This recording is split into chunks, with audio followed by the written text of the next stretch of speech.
Hello guys, today, welcome to the start of our new vlog series, and this time we'll be covering the Incredible Hulk TV series that ran from the late 70s into the early 80s, plus a few TV movies that we'll talk about after the last episode of the series. Now at this point, most of you would probably know how I run the vlog series, considering since I did the Goosebumps TV show on the 1990 Flash show. Just to, in case if you're still new to it, but basically what it is I review every single episode of a TV show.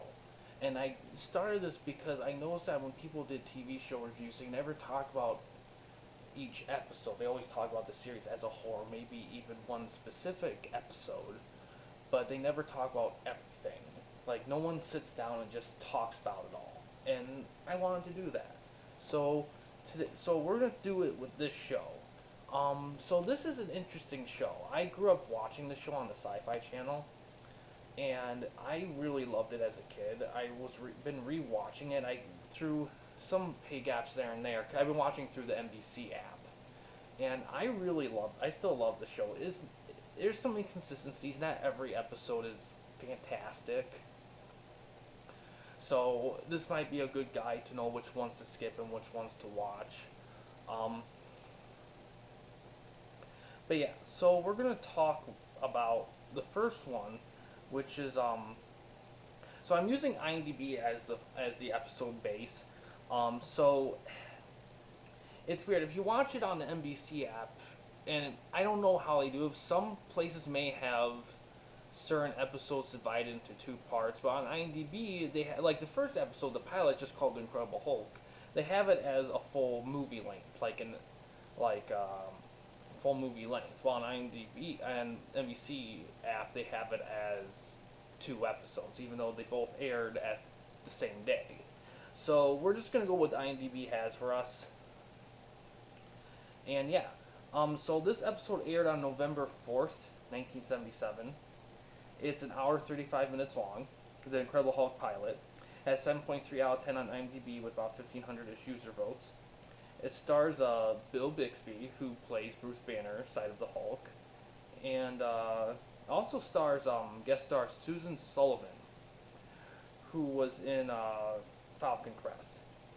And the pilot was directed by Kenneth Johnson, who also did the Bionic Woman series. He and then and yeah, and so basically the pilot episode is kind of getting acquainted with why he is what he is. And in this show, it's not Bruce Banner, it's David Banner. They changed the name, and it's one of those little comic book things they change for really not really a good reason.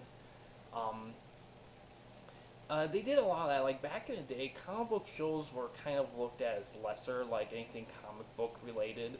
So they didn't shy away from making changes that they thought was justifiable, but really weren't, like name changes and all that kind of thing. So it's one of the little things. To be honest, this show actually does a lot of Incredible Hulk stuff. You're not going to see any traditional Hulk villains in this show. Really, I'm just gonna go flat out. You're not gonna see like the Abomination or any of those guys.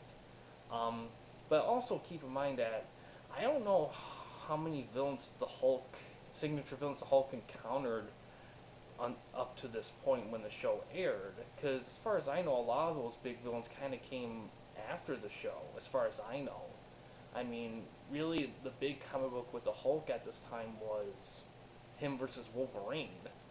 So it's kind of I don't think there was a lot there. In all honesty, it's kind of a miracle the show got even made. Because Incredible Hulk, I don't know if he was the most well-known superhero at the time. So it's kind of interesting they picked him to do. And I think a lot of it too was just the way the character structure was. Because they did a lot of shows back in the day for quite a while where the main character travels, helping people out and stuff like that. That was kind of the theme back then, and it extended for a pretty long time, even throughout the 80s, even to some extent to the 90s. Even it was a common thing. But yeah, so basically the pilot's very good.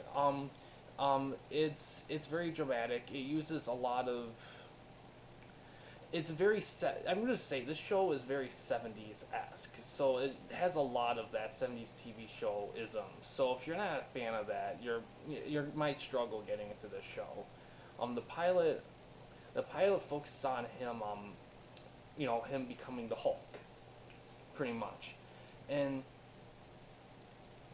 there's a lot of fancy editing. You're gonna see a decent amount of Hulk action, but there's not really like a big villain per se. It's just shit happening in this one. Um, so so Lou Ferrigno plays the Hulk side of the of the Hulk, the actual Hulk. The editing in this episode is actually really good. Like the first transformation scene is very well done. And keeping in mind that all they did was practical effects, this is a huge undertaking to make the Hulk character live action. Because if anything, the Hulk character is a character that lends itself most to CGI, and they're trying to take the character that is probably hardest to do practically and make it practical. And they did a pretty good job of it throughout the series. I mean, there are some gaps that you'll know, especially early on in the show, where they're still kind of testing like certain tricks and things that they don't always quite work. But yeah, the pilot episode's really good. I will say the only thing about it is that some people may find it may drag a tad. It's only an hour and a half long total, but that's the thing about the series. So this pilot does represent the series quite a bit. It has a lot of genius moments, but the show is dialogue driven a little bit. You'll have your action, you'll have shit happening, but there's a lot of dialogue. It's very dialogue driven. Some people call the series contrived, um, and kind of a little gets a little too involved in itself a little bit. But you gotta keep in mind that they can only do the Hulk so often, having him Hulk all do destruction stuff. I mean, the budget wasn't really there then, and the budget has always been kind of a thing for the show, kind of it pressing against, and it finally got the best of it in its last season. But we'll get to that later on. But as the pilot itself, it's still really good. The special effects are solid. The script's good. The acting's great. The Hulk transformation scenes are well done. The action's good. There's not really anything besides maybe some slight little pacing issues, and it's a very 70s show. You're gonna have those 70s isms, and not everyone may be a fan of that. But there's quite a few episodes in this show that delve into some pretty legit shit. The show overall is at its best when either it gets very comic booky and slash or they do something really like do get into a real good personal issue. And we'll talk about each of those episodes as they come. But as for the pilot, it's a great introduction to the show. It's well done. And like I said, just some slight pacing issues. But yeah, this is the first episode. Some people might view it as a two-part. Some people may see it as an hour and a half. But we're just gonna go by the IMDb how it has this, and it has this as one long episode. So we're gonna do it like that. Um, some episodes I think were aired slightly out of order, so we'll get to that when it comes. But I don't think it was too big of an issue. The show was pretty popular. It didn't have any issues with people for the most part in terms of scheduling. But yeah, guys. Next time, and I'll talk to you about we'll check out the second episode of this. And yeah, thanks for watching, guys. Please subscribe and like the videos, and have a good day.